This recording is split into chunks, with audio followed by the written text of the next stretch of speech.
French நாட்டில் ஒரு flower போடுறீங்க அப்படின்னா, சரி ரிங் நாட்டில் ஒரு ஃப்ளவர் போடுறீங்க அப்படின்னா, இங்கேருந்து எடுத்துப்பீங்க. எடுத்துட்டு ஒரு ட்விஸ்ட் பண்ணி இந்த சைடு நீங்கள் பஞ்ச் பண்ணீங்க அப்படின்னா, இந்த சைடு வந்து பஞ்ச் பண்ணீங்க அப்படின்னா,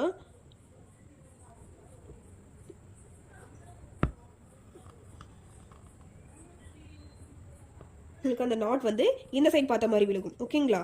அடுத்தது என்ன பண்ணுறீங்கன்னா, இங்கே ஒரு த்ரெட் எடுத்து பக்கத்துலேயே நம்ம ரவுண்டாக ஒரு பூ போட போகிறோம். ஓகேங்களா?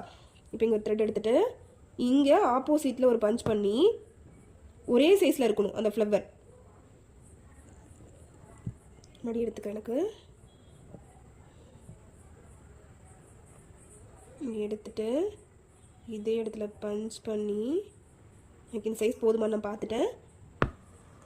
எடுத்த இடத்துலையே நான் பஞ்ச் பண்ணி இந்த இடத்துக்கு கொண்டு வந்துட்டேன். ஓகேங்களா? ரவுண்டை நான் ஃபார்ம் பண்ணிக்கிறேன்.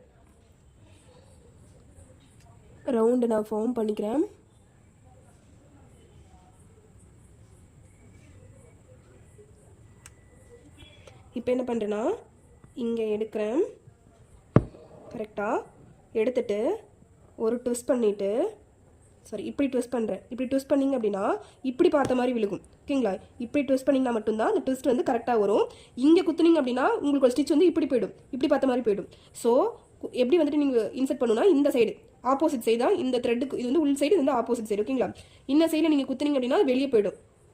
இப்படி பார்த்த மாதிரி விழுந்துடும். ஓகேங்களா? இப்படி பார்த்த மாதிரி விழுகணும். அந்த ரவுண்டு வேணும் அப்படின்னா நம்ம எங்கே குத்தணும்னு பார்த்துட்டிங்கன்னா ஆப்போசிட் சைடில் இது பண்ணணும்.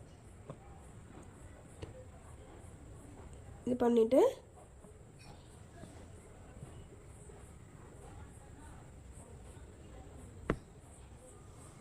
பண்ணிவிட்டு அழகாக இழுத்தீங்க அப்படின்னா இந்த ஸ்டிச் வந்துட்டு உங்களுக்கு அழகாக கிடச்சிரும். ஓகேங்களா?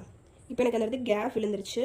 இப்போ எனக்கு அப்படியே அந்த பூ வந்துட்டு நெக்ஸ்ட் நெக்லெவலில் நமக்கு அப்படியே போகும். ஓகேங்களா? இப்போ என்ன பண்ண போகிறீங்க அப்படின்னா, இங்கே பஞ்ச் பண்ணிக்கிறீங்க.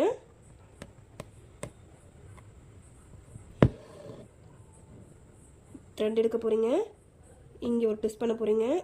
நீங்கள் பஞ்ச் பண்ணிவிட்டு இந்த த்ரெட்டால் வந்து நம்ம இந்த நெயிலால் பிடிச்சிக்க போகிறோம். பிடிச்சிட்டு நீங்கள் ஒரு அழுத்துனீங்க அப்படின்னா இந்த ரவுண்டு ஃபார்ம் ஆகிடும். ஓகேங்களா? நெக்ஸ்ட்டு ஸ்டிச்சுக்கு இங்கே பக்கத்துலேயே எடுக்கிறேன். அழகாக ஸ்டிச் ஃபார்ம் பண்ணி எனக்கு இந்த சைஸ் போதுமான்னு நான் பார்த்துட்டு நான் கரெக்டாக இங்கேயே பஞ்ச் பண்ணி இதை கொண்டு வந்துக்கிறேன். ஓகேங்களா? நெக்ஸ்ட்டு பார்த்துட்டிங்க அப்படின்னா,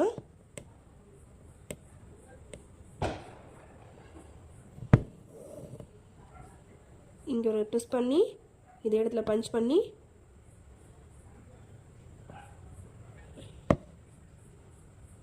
எனக்கு இந்த ரிங் சைஸ் போதுமான்னு பார்த்துக்கிறேன்.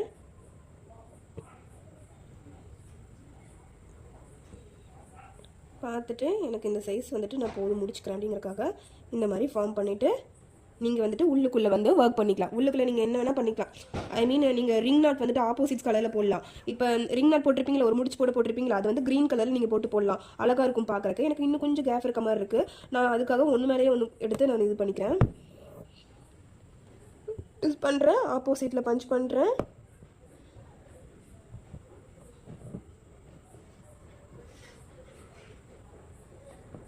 இந்த மாதிரி பஞ்ச் பண்ணிவிட்டு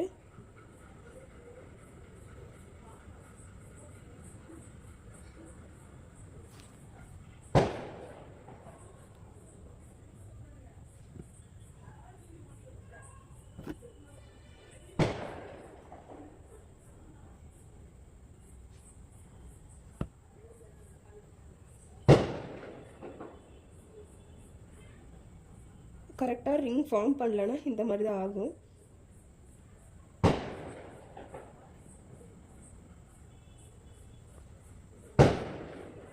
அடியை சிக்கு போட்டுக்கிட்டாலும் இந்த மாதிரி தான் ஆகும்.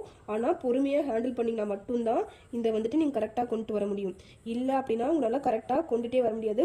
அப்புறம் மொத்தம் இதுவும் ஸ்பாயில் ஆகிடும். ரொம்ப பொறுமையாக இந்த ஸ்டிச்சஸை போட வேணும்.